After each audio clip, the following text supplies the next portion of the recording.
আজকে আমরা আলোচনা করব অ্যামেনোরিয়া নিয়ে। অ্যামেনোরিয়া মানে absence of menstrual period in a women of reproductive age. যাদের রিপ্রোডাক্টিভ এজে যদি পিরিয়ড না হয় বা পিরিয়ড বন্ধ থাকে তখন তাকে অ্যামেনোরিয়া বলা হয়। অ্যামেনোরিয়া মেনলি দুটো ভাগে ভাগ করা যায়, primary amenorrhoea, secondary amenorrhoea. Primary amenorrhoea মানে যাদের পিরিয়ড শুরু হয়নি, সেটা কোনো অ্যানাটমিক্যাল কজ হতে পারে, কোনো কনজেনিটাল কজ, তার জন্যও কিন্তু অ্যামেনোরিয়া প্রাইমারি অ্যামেনোরিয়া হয়। প্রাইমারি অ্যামেনোরিয়া দুটো ভাগ করা হয়। যেমন যাদের বয়স 16 ইয়ার্স হয়ে গেছে, তাদের সমস্ত সেকেন্ডারি সেক্সুয়াল ক্যারেক্টার ডেভেলপমেন্ট হয়েছে কিন্তু পিরিয়ড হয়নি, তারা একটা গ্রুপ। বা absence of menses at the age of 14 years without secondary sexual character, মানে যাদের 14 বছর বয়স কিন্তু কোনো সেক্সুয়াল ক্যারেক্টার ডেভেলপ হয়নি, সেটা সেকেন্ডারি সেক্সুয়াল ক্যারেক্টার, যেমন বেস ডেভেলপমেন্ট, এই জিনিসগুলো হয়নি, তাদের ঘরে হচ্ছে যে প্রাইমারি অ্যামেনোরিয়ার সেকেন্ড টাইপ বলা হয়।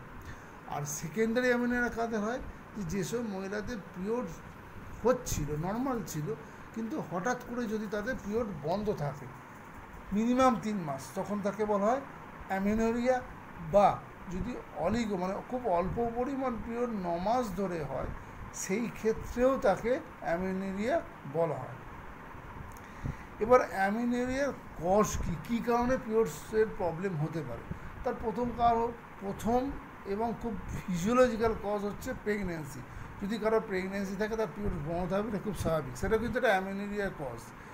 আমরা জানি যে আমাদের হাইপোথ্যালামাস থেকে কিছু হরমোন, গোনাডোট্রপিক হরমোন, যেগুলো আমাদের পিটুইটারিকে থেকে যে হরমোনগুলো নিশ্চিত করে আমাদের সেক্সুয়াল মানে সেক্স অর্গানের ওপর সেগুলো কাজ করে।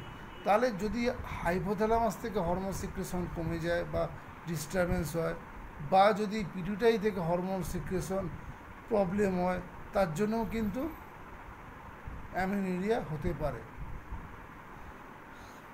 বা কেউ যদি অনেক দিন ধরে কন্ট্রাসেপশন পিল খায় বা অ্যান্টিডিপ্রেসিভ ড্রাগ বা অ্যান্টিসাইকোটিক ড্রাগ খায়, তার জন্যও কিন্তু অ্যামেনোরিয়া হতে পারে। তার কারণ হচ্ছে যদি কন্ট্রাসেপশন পিল যদি কেউ অনেক দিন ধরে নেয়, তাহলে তার এন্ডোমেট্রিয়াম অনেকটা থিক হয়ে যায়,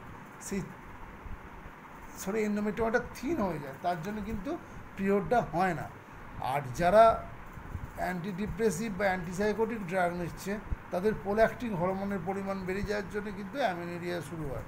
বা যারা বেস্ট ফিডিং করে, সেই মহিলাদেরও কিন্তু অ্যামেনোরিয়া হতে পারে।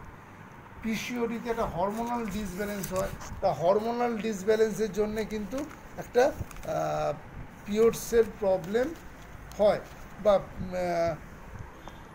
পিরিয়ডস বন্ধ থাকে, তাকে অ্যামেনোরিয়া বলে। এবার এই অ্যামেনোরিয়াকে আমাদের আয়ুর্বেদে অনার্তব বলে অভিহিত করা হয়। এর যে ট্রিটমেন্ট, সেটা হচ্ছে গুল্ম চিকিৎসা বা কফজ চিকিৎসার মতো ট্রিটমেন্ট করা হয়। এবং এর কিছু আয়ুর্বেদিক মেডিসিন আছে, যে মেডিসিনগুলো খেলে কিন্তু সেকেন্ডারি অ্যামেনোরিয়া ক্ষেত্রে খুব ভালো রেসপন্স পাওয়া যায়, পেশেন্টের পিরিয়ড আবার স্বাভাবিক ক্ষেত্রে চলে আসে। কিন্তু প্রাইমারি অ্যামেনোরিয়ার ক্ষেত্রে কোনো মেডিসিন সেরকম ভালোভাবে কাজ করে না। এর যে আন্ডারলাইং কজ আছে, কী কারণে তার পিরিয়ড শুরু হয়নি, তার ট্রিটমেন্ট করতে হয়। এবার আয়ুর্বেদের যে কিছু কষায়গুলো খুব ভালো কাজ করে, তার মধ্যে হচ্ছে যে বরুণাদি কষায়, ক্রোত্থাদি কষায়, তিল কষায়,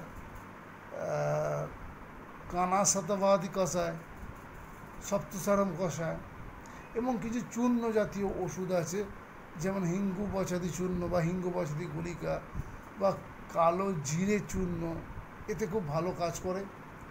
এছাড়া আপনার গোমূত্র হরিতকি লেহম, এই ওষুধগুলো যদি পেশেন্টকে দেওয়া যায়, পেশেন্ট কিন্তু আস্তে আস্তে মানে নর্মালভাবেই তার পিরিয়ড আবার শুরু হয়।